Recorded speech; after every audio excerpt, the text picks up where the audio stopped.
আসসালামু আলাইকুম। আজকে হচ্ছে আমরা আইসিটি 3.2 শিখব, যেটা হচ্ছে ডিজিটাল ডিভাইস। ওকে, তো ডিজিটাল ডিভাইস নিয়ে অনেকেই ক্লাস চেয়েছো তোমরা, সেজন্য নিয়ে আসলাম। একদম খুব সহজে আমরা এটা শিখব, খুবই ইজিভাবে শিখব, যাতে তোমাদের কোনো সমস্যা না হয়। তো ফার্স্টে আমরা আজকে মূলত সৃজনশীলের উপরই বেশি ফোকাস করব, এমসিকিউর উপর না। তো দেখো, তোমাদের সৃজনশীলে একটা প্রশ্ন গ নাম্বারে খুব বেশি আসে, সেটা হচ্ছে যে একটা ধরো যে সমীকরণ দেওয়া থাকে, ঠিক আছে, সমীকরণ দেওয়া থাকে এবং ওইটা থেকে সত্যক সারণী করতে বলে, ঠিক আছে। এবং আজকে আমরা দুইটা জিনিস শিখবো, তারপর লজিক গেটের মৌলিক গেট শিখবো। কেমন? মৌলিক গেট, এবং ওই মৌলিক গেটগুলো থেকে আমরা সমীকরণ বের করব। কেমন? ওই সমীকরণগুলো থেকেও আবার আমরা সত্যক সারণী করব। মানে অনেকগুলো বিষয় আজকে আমরা শিখব। কেমন? তো দেখো, ঢাকা বোর্ড 24-এর একটা কোয়েশ্চেন আমরা এখন করব। তো এর আগে কিছু তো জিনিস জানতে হবে তোমার। তো ধরো, এই অধ্যায়ে যে আমরা গাণিতিক সমাধানগুলো করব, অর্থাৎ ম্যাথমেটিক্যাল যে টার্মগুলো, সেখানে কিন্তু 0, 1 ছাড়া অন্য কোনো সংখ্যা করতে পারবো না। 0, 1 ছাড়া অন্য কোনো সংখ্যার কাজ করতে পারবো না। এটা হচ্ছে বুলিয়ান অ্যালজেব্রা, ঠিক আছে। বুলিয়ান অ্যালজেব্রাতে হিসাব হবে, ঠিক আছে। 0, 1 ছাড়া অন্য কোনো সংখ্যা আমরা আনতে পারবো না। এটা হচ্ছে বুলিয়ান অ্যালজেব্রা একটা নিয়ম, ঠিক আছে। এখন কথা হচ্ছে, এখানে এই যে এ বি এগুলো জিনিসগুলো আসলে কি, এখানে চলকের হিসাব হবে। কেমন? চলক শিখছো না ছোটোবেলা তোমরা? এই যে এ বি সি, এখানে কয়টা চলক আছে বলো তো? এই এ একটা চলক, বি একটা চলক, সি একটা চলক, মানে হচ্ছে এখানে 3টা চলক আছে। আমি লিখলাম এক্স ওয়াই, এখানে কয়টা চলক আছে?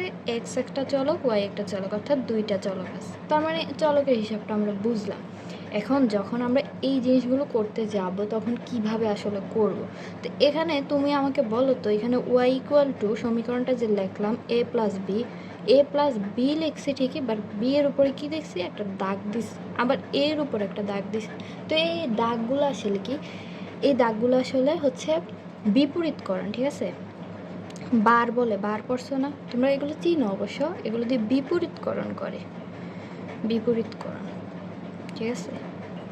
আচ্ছা, তো এখন কথা হচ্ছে, এখানে কয়টা চলক আছে তুমি আমাকে বলো তো। এখানে অবশ্যই তুমি বলবা যে এ আর বি 2টা চলক আছে, কারণ আমরা আর কোনো কিছু দেখতে পাচ্ছি না। এ আর বি 2টা চলক। এখন সত্যক সারণী তোমার বলছে যে এই যে সমীকরণটা, এই সমীকরণটা থেকে তুমি সত্যক সারণী করবা, বা সত্যক সারণীর ইংরেজি নাম হচ্ছে ট্রুথ টেবিল, ঠিক আছে। ট্রুথ টেবিল অর্থাৎ সত্য কি না, ট্রুথটা আমরা যাচাই করব। এখন এই যে ট্রুথ টেবিল, এটা করতে কিন্তু তোমার কয়েকটা ঘর করতে হবে। এখন এই যে ম্যাথটার জন্য আমরা কয়টা ঘর করব, এটা কীভাবে বুঝবো? এখানে কয়টা চলক আছে দেখো, এ আর বি, 2টা চলক। এখন একটা সূত্র আছে চলকের, সেটা হচ্ছে 2 টু দি পাওয়ার n। তাহলে 2 টু দি পাওয়ার n হলে 2 টু দি পাওয়ার কত হবে? যেহেতু 2টা চলক আছে, তাহলে 2 টু দি পাওয়ার 2 হবে অ্যান্সার। এই 2 টু দি পাওয়ার 2 রে ক্যালকুলেটারে করলে আসে হচ্ছে কত? 2 দুগুণে 4। তার মানে আমরা বুঝতে পারতেছি আমাদের 4টা ঘর হবে, 4টা স্কেল করবো আমরা এখন। দেখো, এখানে স্কেল করছে হচ্ছে 4টা। এখানে উপরে হচ্ছে যেখানে মেইন চলকগুলো লিখবো, এটার জন্য একটা, আর এখানে আমরা বলছি 4টা ঘর করতে হবে, তাহলে 1 2 3 4, 4টা করছি। চলক আছে কয়টা? এ আর বি, তাহলে এ আর বি এর জন্য এখন এ বি এর মান আমরা কত বসাবো? এ আর বি এর মান কত বসাবো? হ্যাঁ, 4টা বলছে না? এই 4টারে যদি আমরা 2 ভাগ করি, সাইডের এই যে 4রে আমরা যদি 2 ভাগ করি, থাকে কত? 2 থাকে। তার মানে 2টা করে 0 1 আমরা লিখবো। 0 1টাকে 2টা করে। কিভাবে? সিস্টেমটা দেখো। প্রথমে এর যদি হিসাব করো, এখানে কি হবে? 2টা 0 2টা 1, এই 2টা 0 2টা 1। আবার এখানে হবে গিয়া এটার অর্ধেকটা, এই 2 এর অর্ধেক কত? 2 এর অর্ধেক হচ্ছে 1, তাহলে একটা 0 একটা 1, একটা 0 একটা 1। এটা হচ্ছে নিয়ম, ঠিক আছে। এটা প্রত্যেকটা ম্যাথের ক্ষেত্রে এইভাবে এই 2 টু দি পাওয়ার n এর সূত্রটা দিয়ে তুমি করবা। এখন ধরো তুমি এই জিনিসটা বুঝতেছো না, আমি বললাম 2 টু দি পাওয়ার n, তোমার ধরো যে চলক আছে হচ্ছে 3টা, তাহলে 2 টু দি পাওয়ার 3 হবে। তাহলে 2 টু দি পাওয়ার 3 রে ভাঙলে হচ্ছে 8 থাকে। তার মানে তোমার ঘর হবে কয়টা? 8টা ঘর হবে, ঠিক আছে। পরেরটা আমরা 3টা চলক দিয়ে করব, তখন আরও ক্লিয়ারলি বুঝবা। তো আমরা এখন এ বি এর মান লিখলাম। এখন দেখো, এখানে এ বার আছে, আবার বি বার আছে না? তাহলে এ বারের জন্য একটা ঘর, বি বারের জন্য একটা ঘর, এ বার বি বার। এখন আমি বলছিলাম বার মানে হচ্ছে বিপরীতকরণ, বার মানে কি বিপরীতকরণ। এখন এ বার মানে এর মানটারে আমরা বিপরীত করে লিখব, তাহলে এখানে 0 আছে, তার মানে বসাতে পারবো কি 1, কারণ আমরা জানি বুলিয়ান অ্যালজেব্রার নিয়ম অনুযায়ী আমরা এখানে 0 1 ছাড়া আর কিছু বসাতে পারবো না। তাহলে আমরা 0 আছে এর ঘরে, তাহলে 1 বসাইলাম, আবার 0 আছে 1 বসাইলাম, 1 আছে তাহলে 0 বসাইলাম, 1 আছে 0 বসাইলাম। আবার বি বারের কথা চিন্তা করলে বিতে প্রথমে আছে 0, তাহলে এখানে বসবো 1, 1 আছে তার মানে 0, 0 আছে 1, 1 আছে 0। ওকে, এতটুকু ক্লিয়ার। এইবার আসো, প্রথমে আছে হচ্ছে এ প্লাস বি, তাহলে আবার লিখি আমরা এ প্লাস বি এর কাজ এখন হবে এখানে এ প্লাস বি এর কাজ, এ প্লাস বি এর কাজ। এখন এ প্লাস বি মানে এই এ রে আর বি এর আমরা যোগ করব, তাহলে 0 0 যোগ করলে কি হয় তুমি বলো তো? নর্মালি চিন্তা করো, 0 0 যোগ করলে কিছুই থাকে না, তার মানে এটা 0। 0 আর 1 যোগ করলে কি থাকে? 1 থাকে অবশ্যই। তুমি নর্মালি ক্যালকুলেটর হিসাব করলেও পারবা, 0 আর 1 যোগ করলে 1 হয়।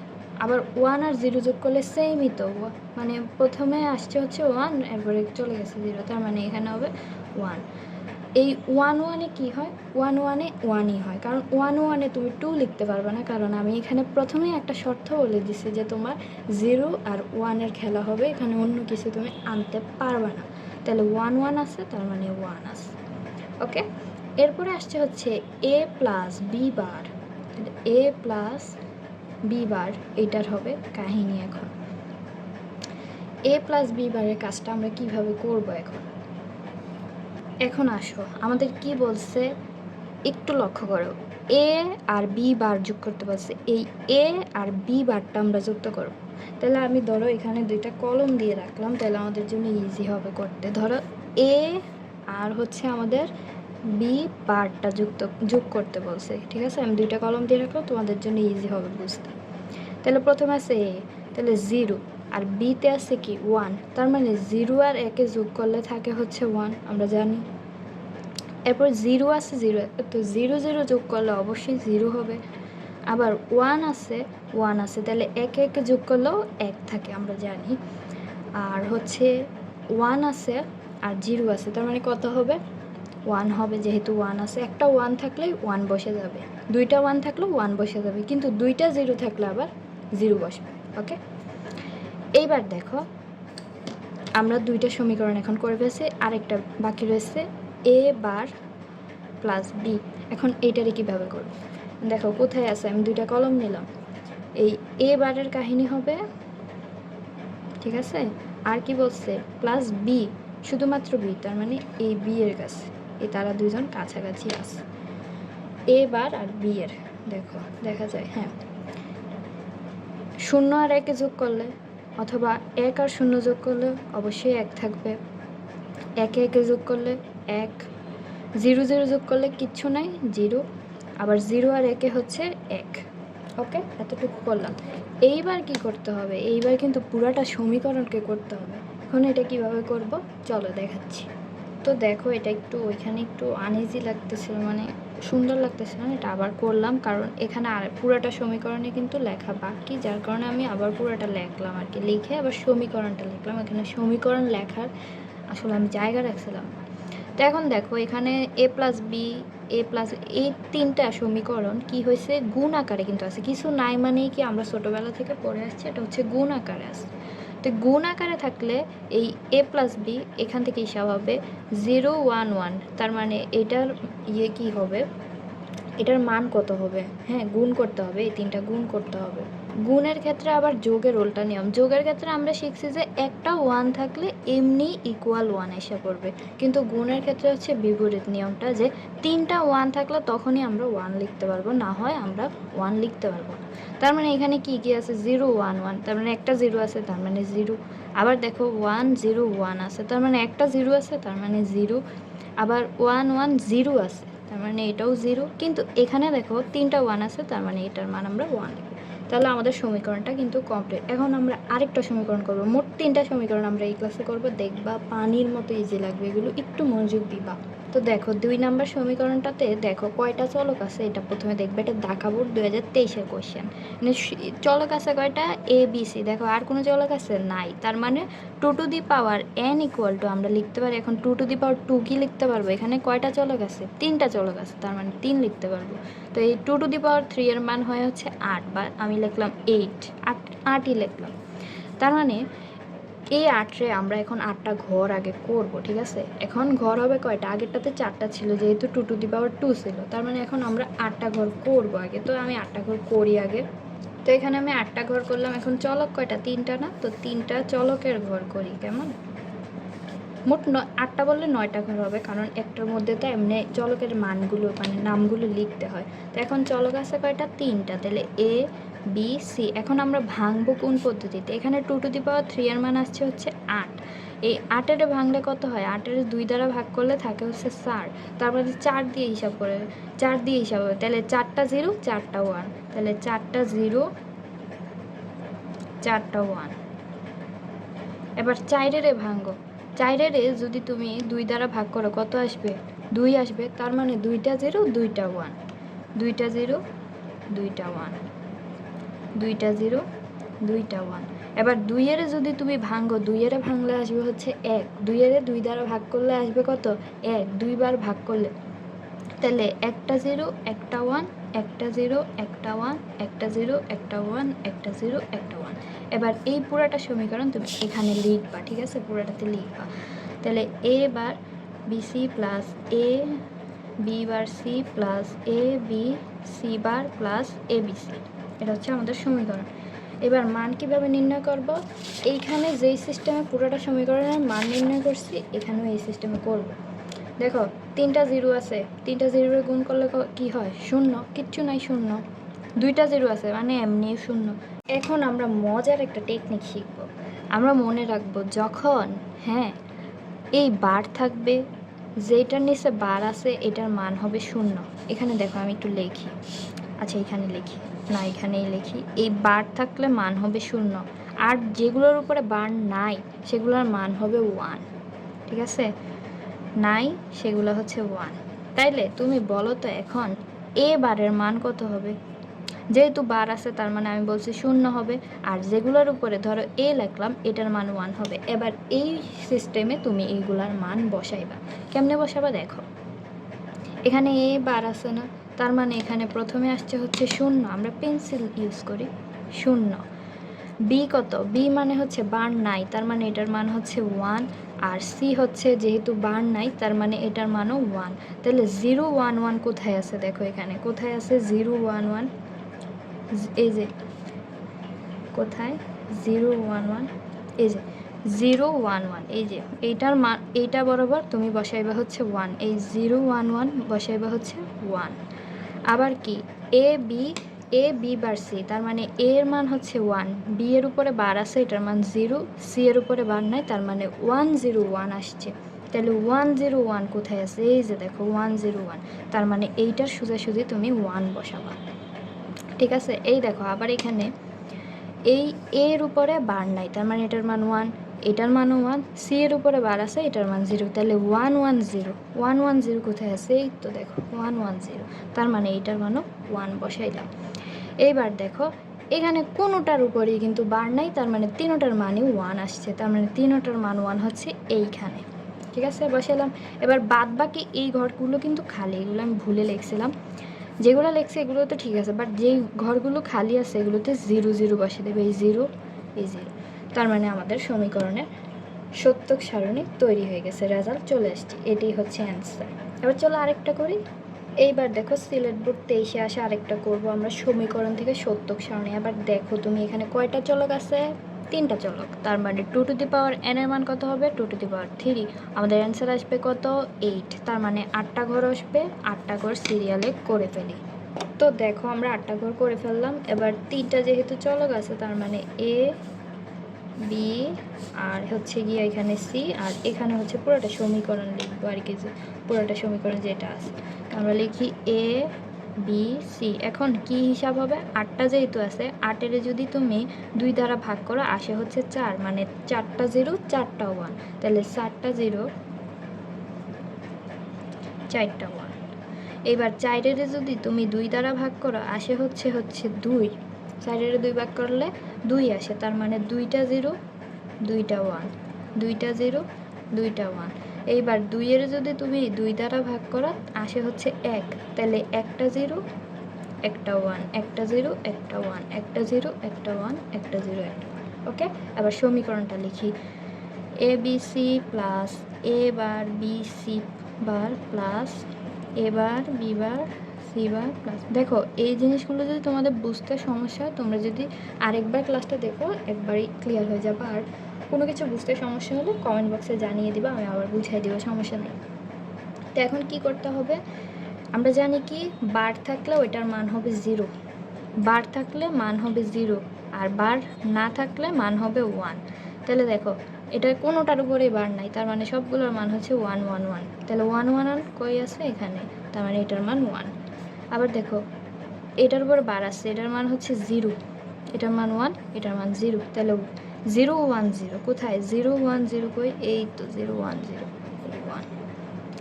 তিনোটার উপরে বার আছে, তার মানে তিনোটার মানে 0, এই 1 নাম্বারটা। ঠিক আছে, শূন্য থাকতে মানে শূন্য থাকবে কি সমস্যা নাই, কিন্তু আমাদের বলছে যে মিলে গেলে ওইটার ভিতরে আমরা 1 বসাবো। ঠিক আছে, এই 1, আবার বি হচ্ছে 0, সি হচ্ছে 1। তাহলে 1 0 1 1 0 1 কোথায় আছে, দেখো 1 0 1, তার মানে এখানে 1। আর বাদ বাকি যেগুলো বাকি রয়েছে আমরা এগুলোতে 0 দিয়ে পূরণ করে দিব। আমাদের সমীকরণ কমপ্লিট। এইবার আমরা পড়ব হচ্ছে লজিক গেট। লজিক গেট হচ্ছে 2 ধরনের, একটা হচ্ছে মৌলিক গেট আর একটা হচ্ছে যৌগিক গেট। তো আমরা এখন মৌলিক গেটটা পড়ব। তো মৌলিক গেট হচ্ছে 3টা, এই 3টা যদি তুমি পারো তাহলে সব ধরনের গেট তুমি পারবা। তাহলে মৌলিক গেট 1 নম্বরে হচ্ছে অ্যান্ড গেট, অ্যান্ড গেট। এখন এটার চিত্রটা কেমন, এখানে ডি আসেনি, তার মানে এটার চিত্রটাও হবে ডি এর মতো। তাহলে আমি লিখলাম এভাবে। ঠিক আছে, এভাবে দেওয়ার পর এই ডি এ আকৃতি এভাবে, মানে এখান দিয়ে তোমার ইনপুট যাবে আর এখান দিয়ে একটা আউটপুট দিয়ে এটা বের হয়ে যাবে। তো আমি লিখলাম এটা হচ্ছে এ, এটা হচ্ছে বি। আর অ্যান্ড গেটের কাজ হচ্ছে কি জানো, গুণ করা। তাহলে এ ইন্টু বি, তার মানে এ বি, মানে মাঝখানে কিছু নাই, মানে এখানে গুণ বোঝাচ্ছে, এটা আমরা জানি। 2 নম্বর হচ্ছে অর গেট। অর গেট মানে অর অর্থ মানেই যোগ, এই অধ্যায়ে অর মানেই যোগ। এখানে যে দেখো আমরা যে এখানে এ বি সি এখানে লিখলাম, এখানে যে প্লাস দিয়ে রাখলাম, এটা কিন্তু প্লাস না, আসলে কিন্তু এটা যোগ না, এটারে বলে অর। ঠিক আছে, এই অধ্যায়ে যোগকে বলা হয় অর, তার মানে অর হচ্ছে যোগের কাজ করবে। তাহলে অরের ইয়েটা হচ্ছে এরকম, দেখো এরকম দিয়ে এভাবে একটু টান দিবা, টান দিয়ে এটার একটু লাভের মতো করবা, লাভ আছে না, লাভের মতো। তাহলে এ বি, তার মানে এ বি হবে যোগ, যেহেতু অরের কাজ হচ্ছে যোগ করা। তৃতীয়ত হচ্ছে নট গেট। নট গেট হচ্ছে বিপরীতকরণ করে। এই যে আমরা এখানে বারের কাজটা করছি না, এই বারের কাজটা মূলত নট করে। তাহলে আমি লিখলাম এইভাবে, মূলত একটা ইনপুট থাকবে একটা আউটপুট। এই দেখো এখানে কিন্তু একাধিক, একটা 2টা ইনপুট আছে একটা আউটপুট আছে, কিন্তু এখানে শুধুমাত্র একটা ইনপুট থাকবে একটাই আউটপুট থাকবে। আর এই নট গেট হইতে হলে এভাবে দিবা, দেওয়ার পর এভাবে টান দেওয়ার পর এখানে একটা গোল দিবা, গোল মানেই নট। ঠিক আছে, এটা নট, তার মানে একটা ইনপুট এ গেল, তার মানে আমরা বলছি কি এটা বারের কাজ হবে। তাহলে এটা এভাবে বার হয়ে বের হয়ে যাবে, অর্থাৎ বিপরীতকরণ হয়ে যাবে। এখন এই জিনিসগুলো থেকে আমরা এখন সমীকরণ বের করব, দেন হচ্ছে আমরা গেট আঁকবো আর কি। তো আমার কোশ্চেনে বললো যে ধরো 1 নম্বর কোশ্চেনে এ বার প্লাস বি, এটার জন্য তুমি গেট আঁকো। এটার জন্য কিভাবে গেট আঁকবা, আমরা জানি বারের কাজটা কিন্তু মূলত এ নট গেট করে। তো আমরা এটা আগে আঁকি, এই যে এই এ বারের কাজ মানে নট গেট, আমরা নট গেট আঁকবো আগে। ঠিক আছে, তো এখানে নট গেট এভাবে আঁকে মূলত আমরা জানি। ঠিক আছে, নট গেট আঁকলাম, তারপর বলছে হচ্ছে বি আঁকতে। বি হচ্ছে নর্মাল, কিচ্ছু নাই, তার মানে বি এর উপরে যোগ বিয়োগ কিছুই নাই, তার মানে একটা দাগ টেনে দিব। দাগ টানার পর আমরা কি করব, পুরোটা দাগ করে দিই। এখানে বলছে যোগ করতে, আর যোগের কাজ কে করে আমরা জানি, অর গেট করে। আর অর গেটটা এভাবে আঁকে, এটা দিয়ে একটু লাভ সিস্টেমে এঁকে দিব, তার মানে এ আর বি এর আমাদের পেয়ে গেছি এ বার প্লাস বি এর। এটা হচ্ছে ইনপুট, 2টা আউটপুট। আরেকটা করি তাহলে বুঝবা। আমি লিখলাম এ, এখানে ডট দিলাম, ডট মানে হচ্ছে গুণ বি বার, অর্থাৎ এখন আমাদের কাজ হবে কি এর, এই যে অ্যান্ড গেটের কাজ হবে, যেহেতু গুণ বোঝাচ্ছে, গুণ মানে হচ্ছে অ্যান্ড, তার মানে এ তো সোজাসুজি আছে, তার মানে এরে আর কিছু করতে হবে না। এই বি এর উপরে কি আছে, বার আছে, তার মানে বার হচ্ছে আমরা জানি নট গেট, এই নট গেট আঁকলাম। তারপর কি বলছে, এই দুইটা গুণ না, তাহলে গুণ হয় কি অ্যান্ড গেটে, তাহলে অ্যান্ড গেটটা আমরা আঁকি, এই আউটপুট শেষ, আমাদের কাজ শেষ। এইবার আরেকটু ক্রিটিক্যাল যদি আমরা একটু করতে চাই, তাহলে এমনটা করা যায় যে ধরো আমি লিখলাম এ বার plus A bar into B, ঠিক আছে, প্লাস এ বি বার, ঠিক আছে। এখন এটা তো একটু বেশি বড়, এগুলো তো সিঙ্গেল সিঙ্গেল ছিল, এটার জন্য একটু বড় টাইপেরই কিছু করতে হবে। তো আমি এর জন্য একটা দাগ দিই, দেখো এটা একটু বোঝার চেষ্টা করো। এখানে এর জন্য একটা দাগ দিলাম, বি এর জন্য একটা দাগ দিলাম, এটা হচ্ছে এ, এটা হচ্ছে গিয়া বি। তো এখন দেখো এখানে বলছে হচ্ছে প্রথমে এ বার আঁকতে, তার মানে এর নট গেট আঁকতে হবে, তাহলে এর দাগ হচ্ছে এটা, এটা থেকে নট গেট একটা বের হবে। তারপরে বি আঁকতে বলছে, তার মানে বি হচ্ছে বি এর দাগ থেকে একটা বি বের করে দিই, ওকে, বি বের করে দিলাম। এইবার এইগুলা কিন্তু গুণ আকারে আছে, এ আর বি, তার মানে গুণ হচ্ছে আমরা এন্ডের কাজে গুণ করতে পারবো, তাহলে এই গুণ করে দিলাম, আমাদের আউটপুটটা এখানে বের হয়ে গেছে। আবার কি বলছে, এই এ আছে আবার আরেকটা এদিকে, তার মানে আমরা এখান থেকে আবার এ এর ঘর থেকে একটা এ টানি, আবার বি বার আছে, তার মানে বি হচ্ছে নট আছে, তাহলে বি এর ঘর থেকে একটা নট গেট আঁকি। এইবার কি বলছে, এইটাও গুণ আকার আছে, আর গুণের কাজ করে কে বলতো, অ্যান্ড গেট, তাহলে ডি আকৃতির একটা অ্যান্ড গেট এঁকে দিই।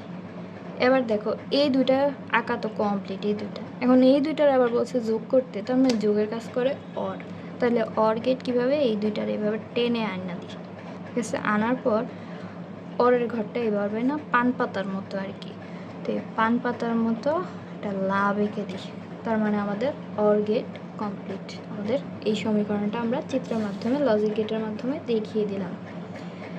এখন তোমাকে যদি বলে